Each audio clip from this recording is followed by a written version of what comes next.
And Nigerian U.S. citizen Ejike Okpa joins me now to look at the likely implication of the visa policy clash between Nigeria and the United States. Mr. Ejike, it's good to have you. Welcome. As a dual citizen, how do you interpret the U.S. government's decision to mandate 5 years of social media history from Nigerian visa applicants? Is this a legitimate security move or just discriminatory overreach? I mean, thank you for having me. Any of those concerns of yours, can be taken as legitimate. But the thing is, remember, visa is a privilege. So if you come into somebody's home or a country, they reserve the right as to what they want to see when you come in as a guest. If you look at the history of visa in America, there's always been changes. There was a time, when I came, there was the need for affidavit of financial support, and my father wanted for me to get visa, and so that's just things keep changing. Now that you have social media, people want to see what has been the attitude or the comment of somebody who wants to come into your home. I mean, don't you want to know that? If they've been anti-you, they have been wanting to come in here and hurt you.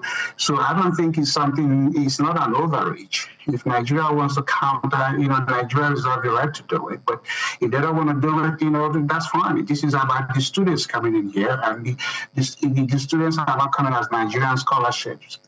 They are coming out as individuals. So if they feel this will be an impediment for them, then they shouldn't come and they should exercise any other option they have.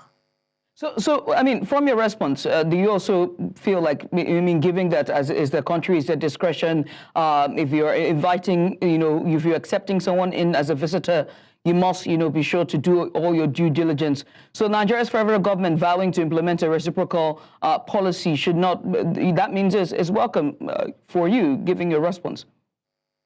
Oh, yeah. I welcome it. Hey, if I'm coming to Nigeria, I choose to apply for Nigerian visa, I will submit to the requirement of the Nigerian embassy to enter the country. When I went to China in January, in fact, they even asked me questions about, my military background, my parents and stuff. And I had to respond to it. And they gave me visa.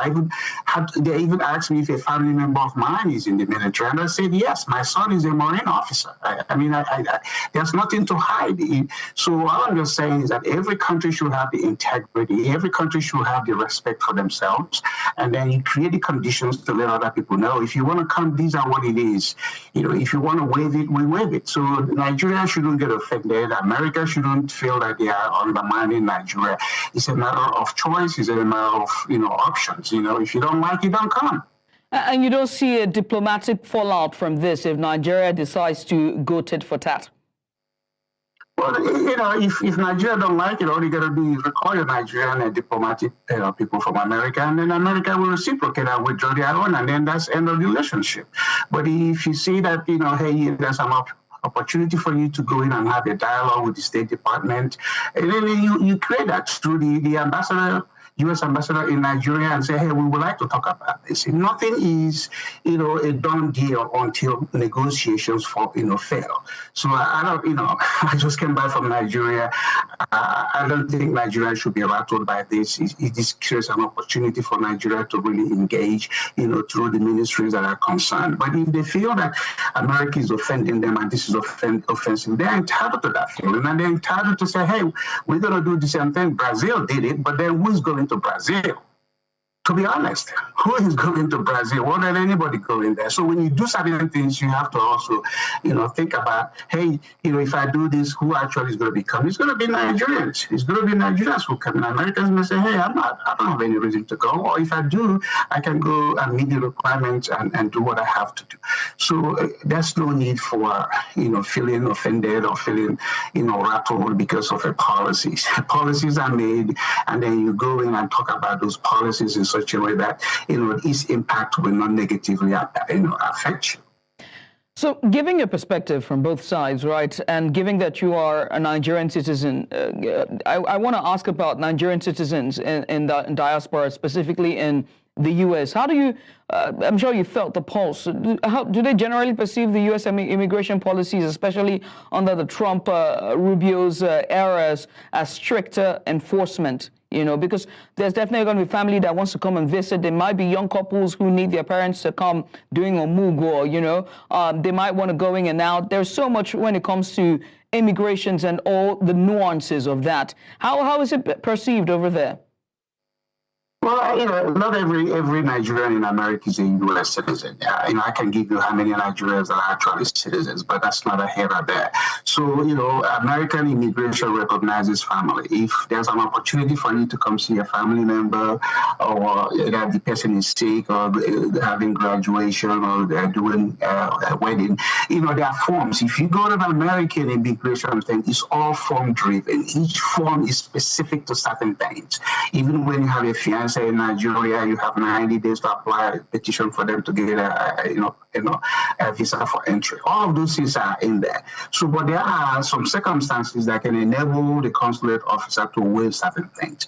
So you have to, again, this is all about being engaged. You have to engage the system. And I've always encouraged that. I've always told my family members, do this, do that, so that when you come, nobody's going to harass you.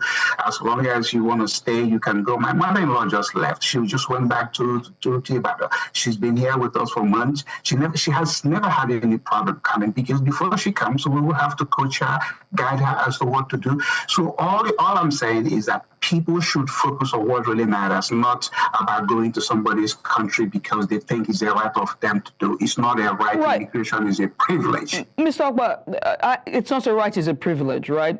You said that. But this is not about visits or no visits. This is not about what you're painting is out to be. One of the biggest arguments here is that the requirement or the access that they're asking for infringes on privacy rights, right? So from a policy standpoint, where should the line be drawn? Are we blurring the lines between national security and personal freedom, and even just to express views in a manner that is, are we not blurring the lines here?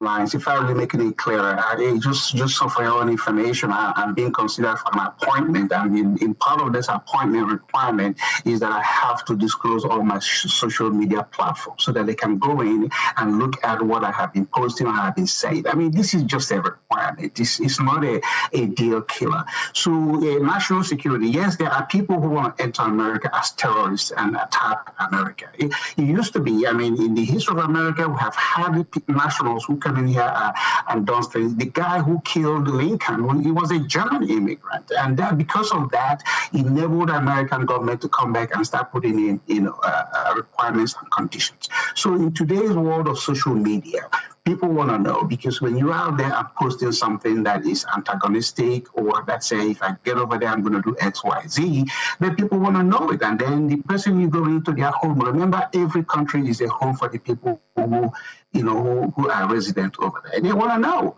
are you coming in here to be part of us? Are you coming in here to inflict a damage on us? I think it's not something that should give Nigerian government sleepless night. They just have to look at it. If they want to counter and say everybody coming to Nigeria has to do that, that would be good. Because, you look at all the, Fulani herdsmen that are coming into Nigeria, who vets them? What's the information about them? Can anybody tell whether they're Chadians, Cameroonians, Nigerians, Somalians? Nobody knows. So if America is saying that about themselves, I think Nigeria should really look at a way to copy and paste, because national security is now borders on everything. It's no longer about when people are physically, attacking you in a war. They can come into your home and explode. And then you say, oh my God, how come I overlooked this? So I welcome this development, and every country should copy and paste to make sure that people come into their own country, respect their rules and respect their laws. Well, social media blueprints can be scrubbed completely, but let's look at impact, right? Impact of this, visa standoff and what it could do to bilateral relations. We already see how this administration has taken a stance against immigrants and foreign students and education. So what does this mean in long term in terms of business and diaspora engagement with this visa standoff? Will there be any impact, whether negative or positive? Again, all of those. For instance, you look at the case of Nigeria. What if foreign students come to Nigerian universities and they're protesting? how would Nigerian government look at it? Nigeria kicked out Ghanaians in the 80s. Let them not forget that. What goes around comes around. My point is that now back in the 80s, we didn't have social media. Now we have something that oftentimes can be used to vet the background of people. In fact, even to apply for a certain job in America. They want to know your social media. They want to know what you've been writing and what you've been posting. So everybody is not a naked world. You just have to be very careful about your own, conditions and whatever it is you are doing. But the point again is that every country should have a national security interest, i.e., to preserve their boundaries, restrict the entry to people who are going to come there and harm them. You look at the Lebanese, the Indians, the Chinese are coming to America. Can you verify their background? Can you tell if before they came to Nigeria they were criminals, if they had any criminal background? Nigeria should, stand up as be the giant of Africa that they claim to be, as put conditions that make it, very hard for certain people to come into the country. Because in economics, there's a phrase that says barrier to entry creates value. If you say come one, come all, who cares? So again, this is something that I welcome. I remember when I applied for green card. Back then, it didn't even take time. If you married, you sent your marriage certificate, and they mailed you the green card. And then people started violating it. And then they started with the 2-year requirement. And then after 2 years, you come back, and then, they decide they give you a permanent one. Green card used to be, what it stands for, you are, legally committed to live in America permanently. But now they changed it. It's now like a 10-year thing. In 10 years, you're going to come back. If you don't have criminal record that violates American rules, they will grant you, to move on to the citizenship level. All those things happened in the past 35 years. So again, every country that is dynamic and has interests of their people at heart has to always look at the laws about its own citizens and then make adjustments. I must say thank you for taking out time to join us, Mr. Ejike Okpa, dual citizen, Nigerian and American, and also global affairs analyst. Once again, thank you.